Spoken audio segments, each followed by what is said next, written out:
Even though it may be painful, I think we can start to, instead of seeing it as a wound that's terminal, we can see it as a wounding that determines a new pathway for me, or helps me to define a new pathway forward.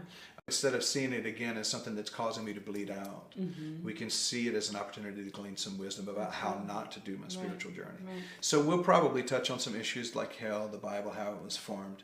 I'll probably spend most of my time really talking about how you can recover, uncover, and discover your true self, and then start reading everything. My belief system, it was completely shaken and fallen apart, and I'm still, you know, kind of exploring, pulling things together, seeing what feels right for me.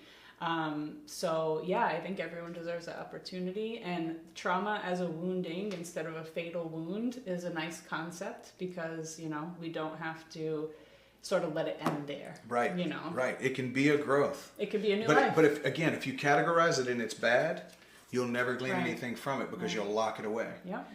Just think of it as the file cabinet nobody wants to open. Right.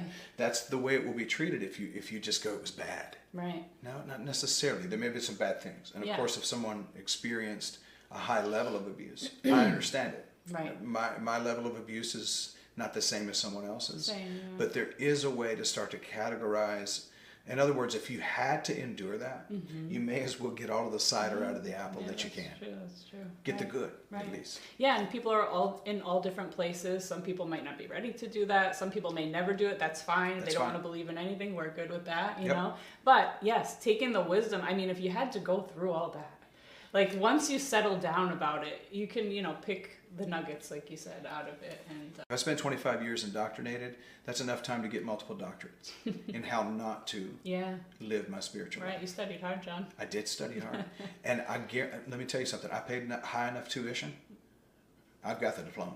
Right. I promise you, I'm not leaving without that diploma. Does that make sense? Yeah, you paid for it. Yeah, I did. Absolutely. Dearly.